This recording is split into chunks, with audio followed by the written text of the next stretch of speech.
Miriam Bregman, que está en línea y que le agradecemos mucho esta charla con nosotros, con la Tucumana de Mañana y además con toda esta audiencia. ¿Cómo le va? ¿Cómo está? Un placer saludarla. Gabriel Sanzano, Oscar Massa le saluda. Buen día, gracias por atendernos.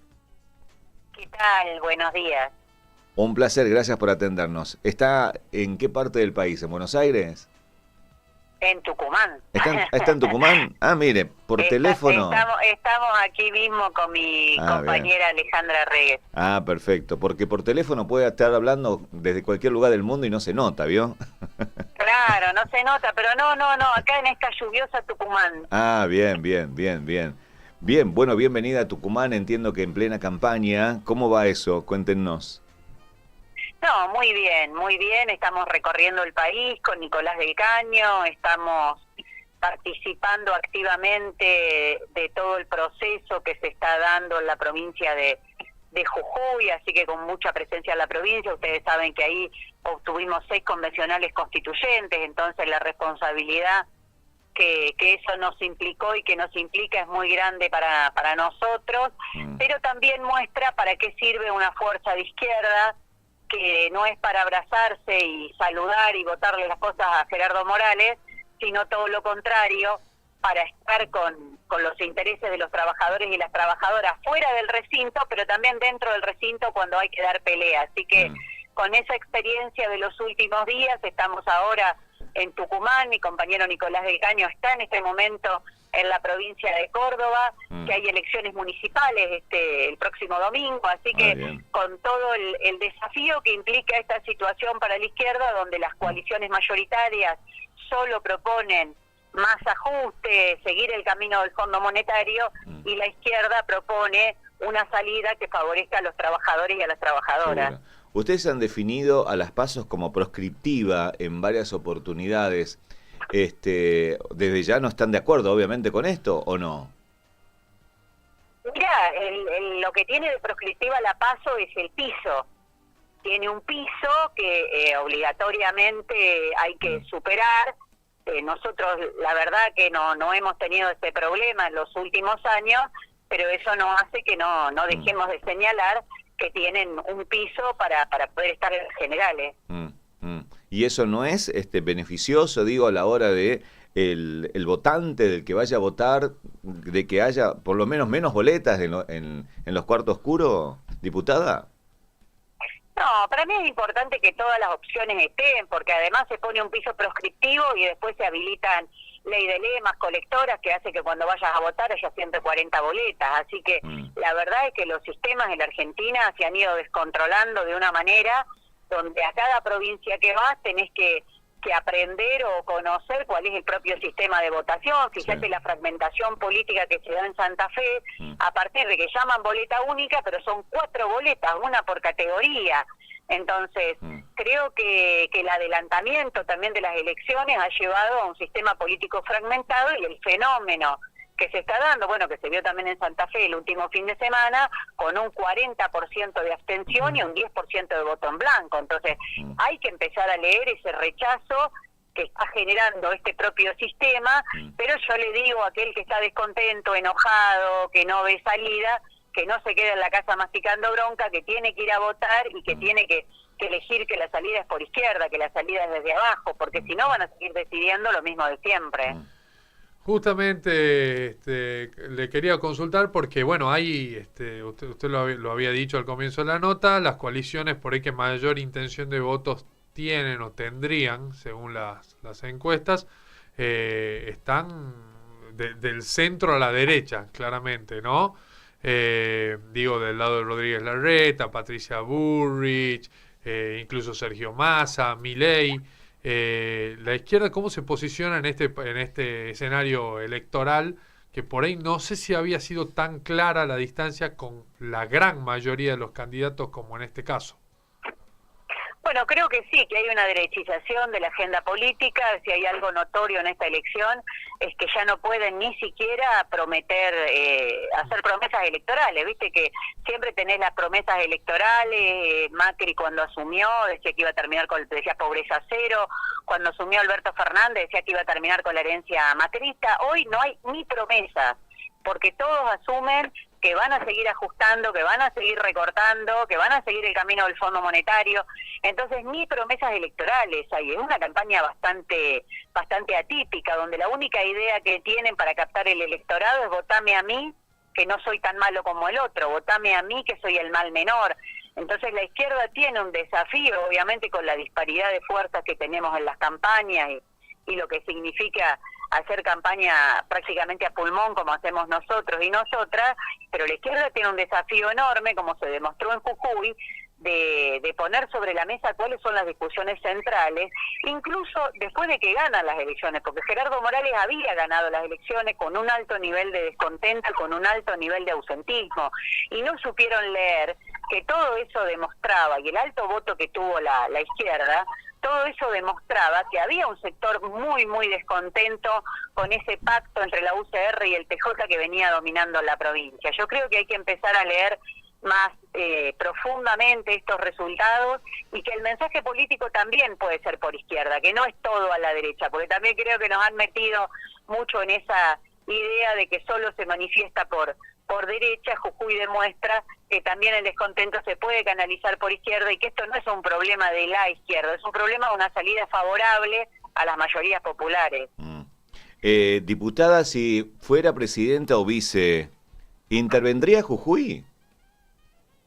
No, yo no coincido con esa propuesta. Yo creo que la salida la tienen que decidir los jujeños y las jujeñas de una manera más democrática, no desde Buenos Aires con un dedo que se diga que tiene que pasar en la provincia de Jujuy. Yo no coincido con eso.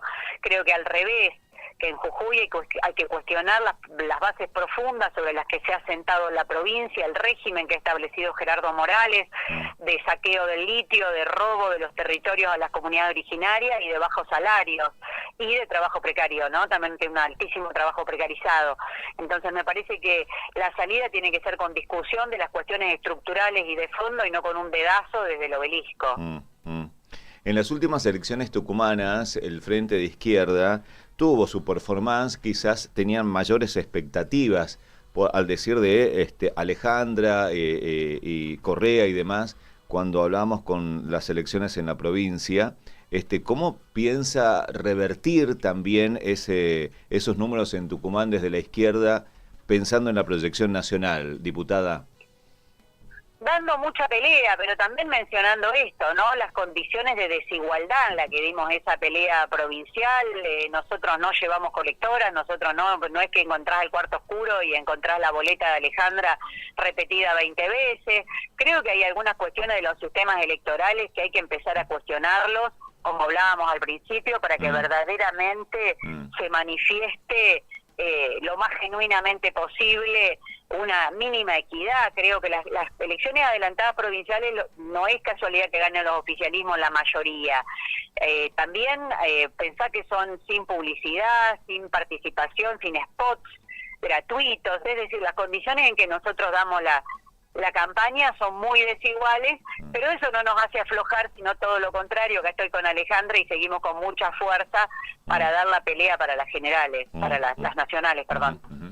Bien, Miriam, preguntarle, digamos, ¿qué país se imagina que podrían llevar adelante ustedes, ¿no? Si les tocara gobernar la Argentina a partir de finales de este año, ¿qué necesita este país para realmente dar vuelta la tortilla y que no sigamos discutiendo si se le paga tanto o cuánto al fondo? ¿Por dónde iría la cosa?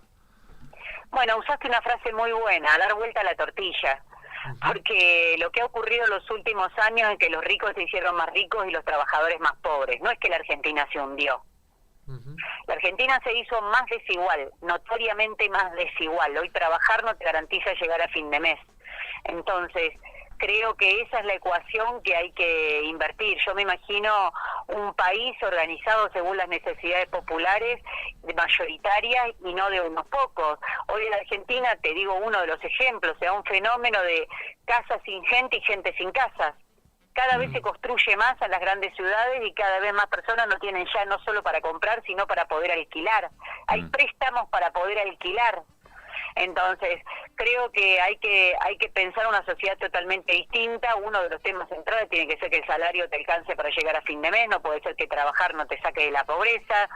Hay que discutir algunas cuestiones estructurales, porque si vos pensás la discusión en el mundo, la que se está dando alrededor del litio, del petróleo, ven a Argentina con un cuchillo y un tenedor para comerse la gran torta, como lo denominó Sergio Massa, la torta que significa la cordillera, pero de esa torta a los que laburan no le tocan ni las migajas. Entonces yo me imagino una organización totalmente distinta, de abajo hacia arriba, y en función, y planificando todo en función de las necesidades de las y los que trabajan, y no al revés. Diputada, Sergio Massa no pudo dominar y no puede dominar la inflación. ¿Cómo van a hacer ustedes? Mira, Sergio Massa lo reconoció. Se lo dijimos a Sergio Massa en persona cuando fue el debate en la Cámara de Diputados. Yo soy diputada nacional, Alejandro Vilca también, Nicolás del Caño. Se lo dijimos cuando fue el debate del acuerdo con el Fondo Monetario, que el acuerdo era inflacionario. Y nos decían, bueno, la izquierda no quiere al FMI, exagera. Hace 2 o 3 días lo escuché al propio Sergio Massa diciendo que el acuerdo es inflacionario. Entonces, si vos no cuestionás el acuerdo con el fondo, la inflación va a seguir subiendo. Me asombra que lo reconozca ahora, ¿no? Esto fue, la discusión fue en marzo del año pasado. Entonces, no estaba equivocada la izquierda cuando dijo que el acuerdo en perspectiva era recesivo y que el acuerdo era inflacionario. ¿Y teníamos razón? ¿Qué haría la izquierda, qué harían ustedes con el fondo, justamente? Llegan al gobierno y lo primero que tienen por ahí que hacer es charlar con el fondo. ¿Qué le dirían? No, yo no hablaría con el fondo, me daría vuelta y hablaría con los que están pagando las consecuencias del fondo, hablaría con otros países del mundo que están sufriendo la atadura del Fondo Monetario, porque el Fondo Monetario no te da un préstamo, el Fondo Monetario establece mecanismos de dominación, y ese mecanismo es el que hay que romper. Entonces, me asombra que nadie le pregunte a este gobierno por qué Alberto Fernández denunció el acuerdo por ilegal. Si vos haces un contrato y lo denunciás que fue ilegal, que estuvo mal hecho, se supone que no tenés por qué pagarlo. Pero en la Argentina se hace todo para la tribuna.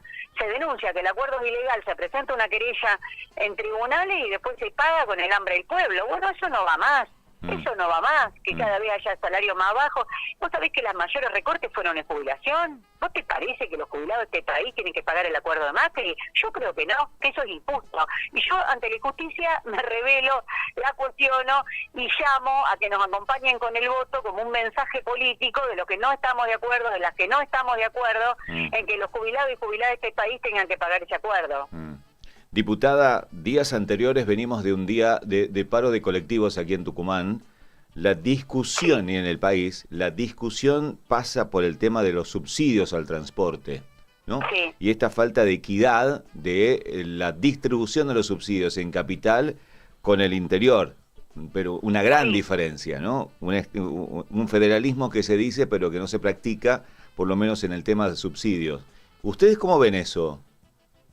Bueno, como vos lo relatás, pero el problema es que hay que salir del esquema de subsidio de los empresarios. Lo primero que hay que hacer es salir de un esquema donde no vas a encontrar un empresario del transporte pobre, pero vas a encontrar unidades que pasan con cada vez menor frecuencia y trabajadores que laburan todo el día y no llegan a fin de mes. Entonces ahí hay un esquema que los trabajadores y usuarios tienen que tomar el control, se tiene que poder diagramar los recorridos bajo los intereses de los barrios, de lo que se necesita y no del empresario, si le conviene o no le conviene pasar a tal horario. Y esto solamente se puede hacer con una estatización del servicio y con una planificación. Porque, te lo digo, por ejemplo, en la ciudad de Buenos Aires, en el Gran Buenos Aires, vos tenés que poder integrar la red de transporte, y supongo que acá tiene que pasar lo mismo entre la ciudad y las localidades aledañas, para que el que va a trabajar llegue horario, para que tenga servicio los horarios centrales. Eso no pasa, y claro, el Fondo Monetario ahora pide recortar subsidio, entonces está la discusión de que, bueno, recortamos subsidio y que el costo lo pague el usuario con un tarifazo. Ese esquema no va más, es el esquema que viene desde hace 20 años, ha enriquecido a unos pocos, algunos hasta han terminado presos por ese esquema, por la corrupción que la ha rodeado, pero cada vez viajamos peor. Yo no te puedo explicar lo que es el subterráneo de la ciudad de Buenos Aires, digo, para no poner solo el transporte colectivo. Es un desastre. Y encima hay asbesto y los trabajadores están muriendo porque hay un material cancerígeno y nadie dice nada. Entonces me parece que hay que agarrar el transporte como de todo el país, repensarlo y pensar un transporte que le sirva a la población y no a unos empresarios que después cuando aparece la lista de fugadores están entre los principales fugadores del dinero que recibieron de los subsidios. Bien, diputada, le consulto porque, bueno, a ver, durante buena parte de este año, ahora justamente se ha apagado un poco este discurso que le voy a decir. Se dijo que Milei tenía mucha pregnancia en los jóvenes, ¿no? Y creo que históricamente la izquierda ha ocupado un lugar importante entre la juventud. De hecho, creo que es uno de los capitales políticos más fuertes que tiene la izquierda. Es generar por ahí empatía o simpatía en los jóvenes. Preguntarle qué ha pasado, si es que es cierto que digamos el liberalismo extremo que plantea Milei ha pegado tanto en los jóvenes, y qué ha pasado y cómo ustedes tratan de disputar ese sector y ese capital político que siempre tuvieron. Mira, evidentemente la ultraderecha creció. No se ve en las elecciones provinciales. Yo te puedo dar el ejemplo de cómo creció la izquierda en Jujuy, y vos no me podés dar un solo ejemplo de cómo creció la ultraderecha en ningún lado, porque la verdad que los resultados han sido lamentables en todos lados. Entonces, hay mucho de inflador, le concedo a las encuestas que pueden tener algo de razón, y que Milei como fenómeno ultraderecha ha crecido. No ha crecido en detrimento de la izquierda. Claro.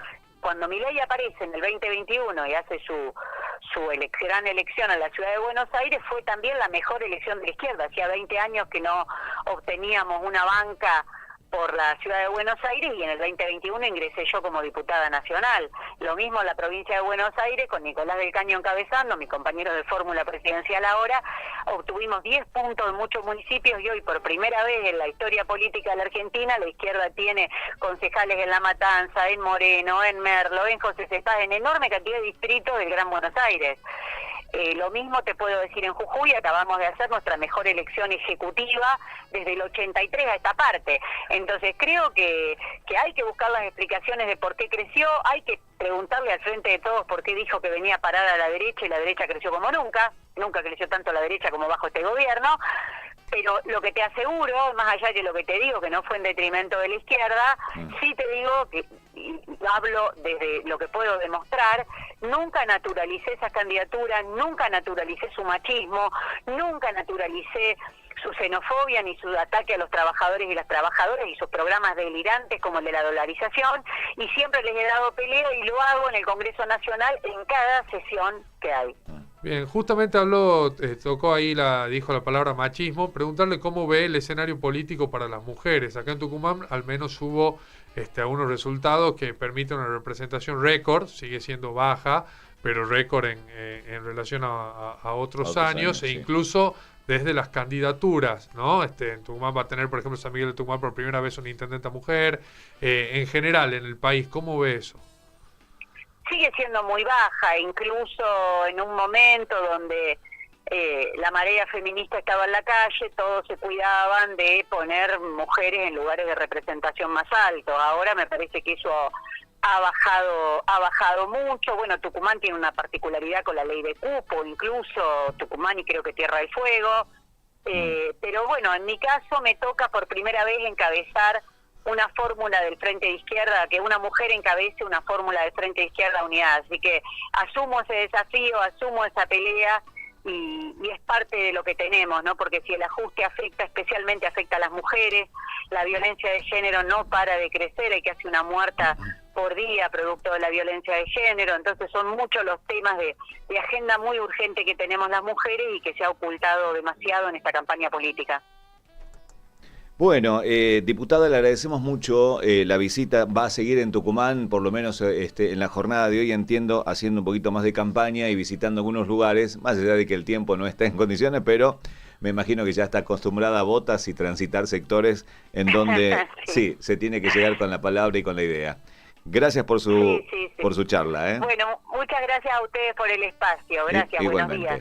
Charlamos con la diputada Miriam Bregman, candidata a presidenta, junto con Nicolás del Caño, vicepresidente de la fórmula del Frente de Izquierda por Tucumán, y los trabajadores que en Tucumán está visitando, junto con sus referentes, ¿no? Que van a ser candidatas a diputadas, como Alejandra Regues, Correa, entre otros.